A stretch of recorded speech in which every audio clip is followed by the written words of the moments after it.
Ngiyamcabanga Mordecai lapha eTulo eNcoleni kuthi ngesikhathi ihamba idzabula ekhathi nelidolobha amenyetelwa njengelichawe ahlonyelisiwe. Ngiyamcabanga ukuthi bekathulile enhlitweni yakhe bekahlabela athi namanje ngisamangele kuthi ngiphile kanjani ngisinze kanjani. Hey sihloko sami, through it all you will learn to trust in him. Kuko konke lokwendekile kumbe nalokutawukwendeka, sinye lesifundo ufunza kumethemba uNkulunkulu. Nasi ngwasela usuku sakavuka udle. Ngicela lamhla sithuthele kuGenesis 28 verse 10 na 11. Jakobe wesuka eBerisheba waya eHarani, wefika endzaweni lengcwele. Wahlala khona busuku ngoba ilanga laselishonile. Ake senginake nanga emagama nje. Lapha Jakobe uyesuka endzaweni kulo verse 10, ku verse 11 ufika endzaweni. Kude la ufika khona uma ungakasuki. Kumele usuke endzawo thide kuze utofika kulenye indzawo. Ngekuhlala ndzawonye bese la ungefika khona sekuta kuwe. Nguwe lekumele uthuthe uchubekele phambili. Lithi wahlala khona busuku ngoba ilanga laselishonile. Uhlaliswa yini? Ukhanza ukuthi luhambo lwakhe alusavumi ukuthi achubeke.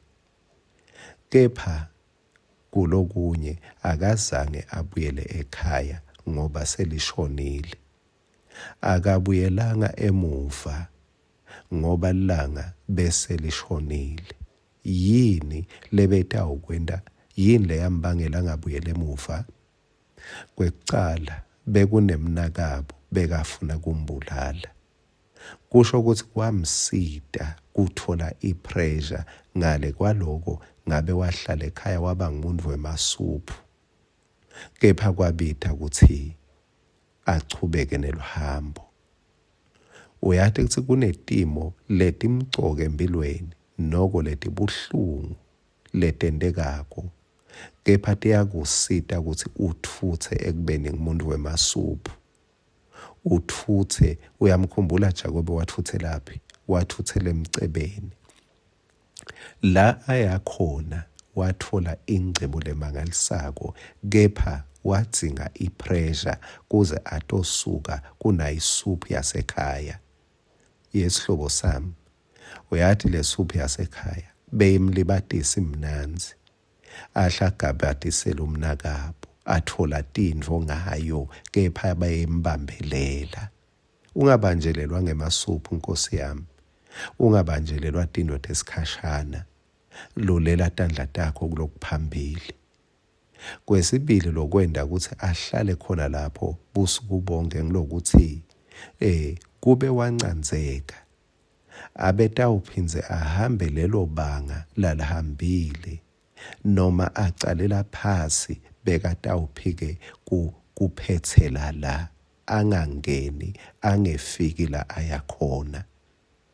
Vama lokuthi tindvo mangabe atikalungi ungaphiki kubuyele emuva uyawuthathisa. Cala la ube khona, cala la ufike khona.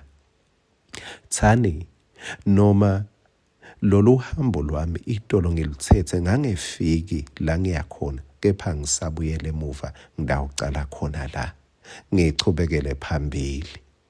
Lithi wathatha litshe kuleyo ndzawo wacamela etikwalo walala. Verse 12 ligama lekucala wabhutsa. Kube akasukanga bekangekafiki. Kube akafikanga walala bekangekabhutse. Kusenemaphupho lamakhulu la kulungele, kepha make sure awubuyeli emuva. Amen.